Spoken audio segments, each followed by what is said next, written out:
નમસ્કાર મિત્રો, અમારી યુટ્યુબ ચેનલમાં આપ સૌનું હાર્દિક સ્વાગત છે। આજે આપણે વાત કરીશું શ્રાદ્ધ પક્ષ વિશે એક વિશેષ લેખ। સમય કાઢીને સૌએ એકવાર ધ્યાનથી સાંભળી લેવો। સિદ્ધ મહાત્માના મુખની વાણી છે।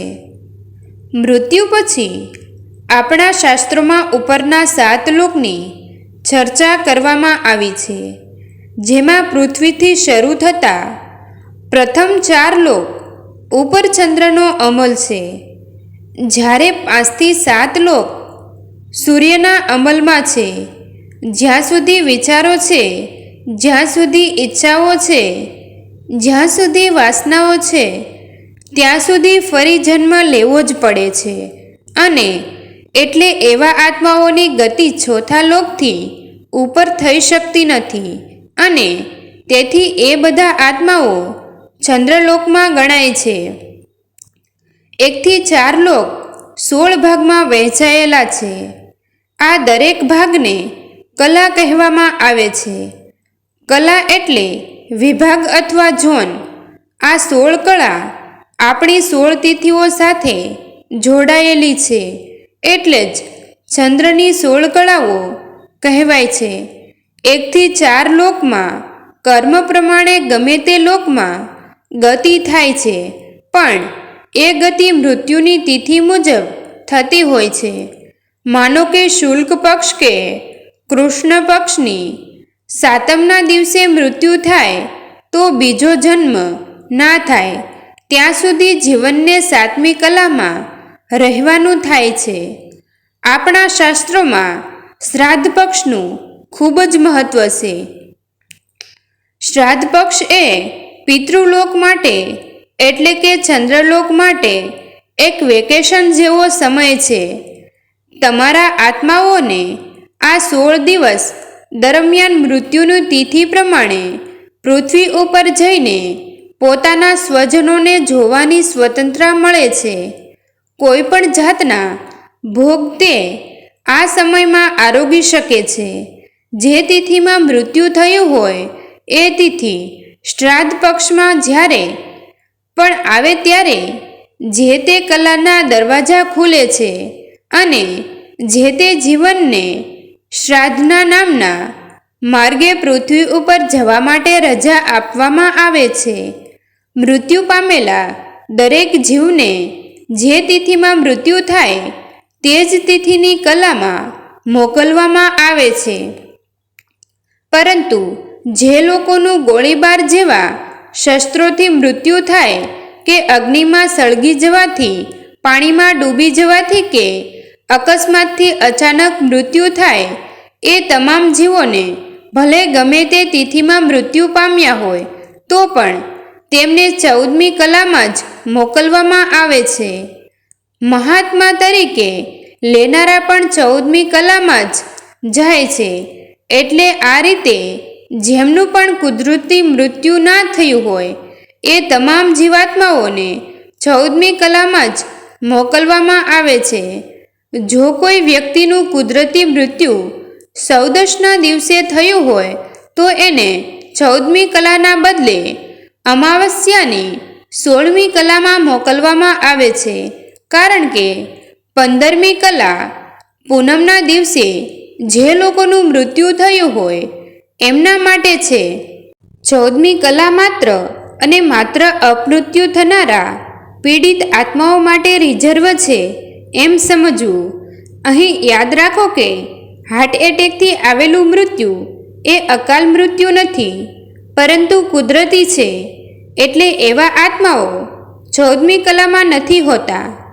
જે લોકોએ સંસાર છોડી સંન્યાસ લીધો હોય એમને 12મી કલામાં મોકલવામાં આવે છે। શ્રાદ્ધનો છેલ્લો અમાવસ્યાનો દિવસ તમામ આત્માઓ માટે મુક્તિનો દિવસ ગણાય છે। એમને પૃથ્વી ઉપર ગમે ત્યાં ફરવાની અને સ્વજનોને મળવાની આઝાદી આપવામાં આવે છે, એટલે જ એને સર્વપિતૃ અમાવસ્યા કહેવાય છે। સનાતન હિન્દુ ધર્મને માનનારાઓએ એ તમામ 16 શ્રાદ્ધ કરવા જોઈએ, બ્રાહ્મણને જમાડવો જોઈએ, અથવા ગાય કૂતરાનો ભાગ કાઢવો જોઈએ, કારણ કે આપણે જાણતા નથી કે આપણી પેઢીના તમામ સ્વજનો કઈ તિથિએ મૃત્યુ પામ્યા, પરંતુ એમને તો એમના કુટુંબ તરફથી હંમેશા અપેક્ષા હોય જ છે કે મારો પૌત્ર કે પ્રપૌત્ર મને યાદ કરી ભોજન આપે. આપણને એ પણ ખબર નથી હોતી કે ક્યારેક સૂક્ષ્મ રીતે આપણા એ મૃત સ્વજનો આપણને ક્યારેક મદદ પણ કરતા હોય છે, અકસ્માતમાં બચાવતા પણ હોય છે. બસ આપણે એમને જોઈ શકતા નથી. મૃત સ્વજનોના આત્માની શાંતિ માટે પ્રાર્થના અને જો આવડે તો વિષ્ણુ સહસ્ત્રના નામ સ્ત્રોતનો પાઠ કરવો જોઈએ અને પિતૃઓને અર્પણ કરવો જોઈએ. બ્રાહ્મણને જમાડતી વખતે અથવા ગાય કૂતરાનો ભાગ કાઢતી વખતે મનોમન પ્રાર્થના પણ કરવી જોઈએ કે હે પિતૃઓ, હે સ્વજનો, તમે આજે અમારા ઘરે પધાર્યા છો, પરંતુ અમે તમને જોઈ શકતા નથી. અમે જે આ બ્રાહ્મણને જમાડીએ છીએ અથવા તો ગાય કૂતરા માટે જે આ ભાગ કાઢ્યો છે એનાથી તમે તૃપ્ત થાઓ અને અમને બધાને આશીર્વાદ આપો. આવી પ્રાર્થનામાં ઘણી તાકાત છે. શબ્દ એ બ્રહ્મ છે. છાસા હૃદયપૂર્વક ખૂબ જ ભાવથી જો તમે આ રીતે જમાડશો તો પિતૃઓ સુધી પહોંચશે જ. જો તમને આવડે તો પિતૃઓનું તર્પણ પણ કરવું જોઈએ. તર્પણ ના આવડે તો છેવટે પીપળે પાણી ચઢાવવું જોઈએ. તમે આ રીતે ભાવથી જો 16 શ્રાદ્ધ કરશો તો તમને એક જ વર્ષમાં એનો પ્રભાવ દેખાશે. તમારી ઘણી મુશ્કેલીઓ દૂર થઈ જશે. ઘરમાં પણ શાંતિ તમને અનુભવી શકશો. મૃત વડીલોના આશીર્વાદમાં બહુ જ તાકાત હોય છે. એક વાત હંમેશા યાદ રાખવી કે એ જરૂરી નથી કે તમારા તમામ પિતૃઓ અત્યારે સૂક્ષ્મ જગતમાં રહેતા હોય. ઘણા આત્માઓ જન્મ લઈ ચૂક્યા પણ હોય.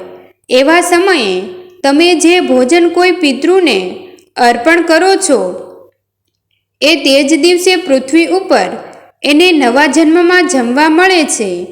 શ્રાદ્ધમાં તમને કોઈ એક દિવસે સારું જમવાનું મળે તો એનો મતલબ એ જ થયો કે તમારા પૂર્વજન્મનું શ્રાદ્ધ કોઈએ કર્યું છે અને તેનો રસાસ્વાદ તમે આજે માણી રહ્યા છો.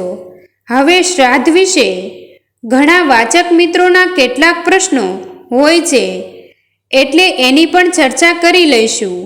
માની લો કે સાતમના દિવસે સાંજે મૃત્યુ થયું અને આઠમના દિવસે સવારે અગ્નિદાહ આપવામાં આવ્યો, તો શ્રાદ્ધ ક્યારે કરવું? મિત્રો, મૃત્યુનું જે ક્ષણ છે એ જ અગત્યની છે.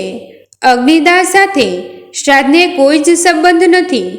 અમેરિકા જેવા દેશોમાં તો મૃત્યુ પછી દેહને વેઇટિંગમાં રાખવામાં આવે છે અને અઠવાડિયા કે 15 દિવસ પછી સ્મશાનમાં નંબર લાગે છે. એટલે જે તિથિના દિવસે મૃત્યુ થઈ હોય એ જ તિથિમાં શ્રાદ્ધ કરવું.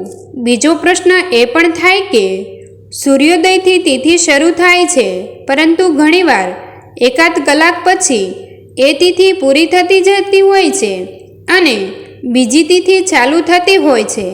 તિથિ પંચાંગમાં તિથિ ક્યાં સુધી ચાલે છે એ કલાક મિનિટ લખેલા જ હોય છે. તો પછી સૂર્યોદયની તિથિ ગણવી કે બદલાઈ ગયેલી તિથિ ગણવી?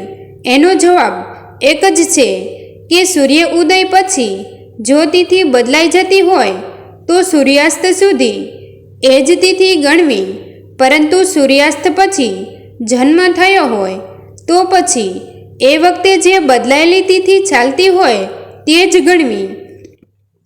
દાખલા તરીકે સૂર્ય ઉદય સમયે જો સાતમ હોય અને એ સાતમ સવારે 8 વાગે પૂરી થઈ જતી હોય તો એ દિવસે 8 વાગ્યા પછી આખો દિવસ આઠમ હોવા છતાં સૂર્યાસ્ત સુધી સાતમ જ ગણવી અને સૂર્યાસ્ત પછી આઠમ ગણવીને આઠમના દિવસે મૃત્યુ છે એ રીતે શ્રાદ્ધ ગણવું વિચારવું.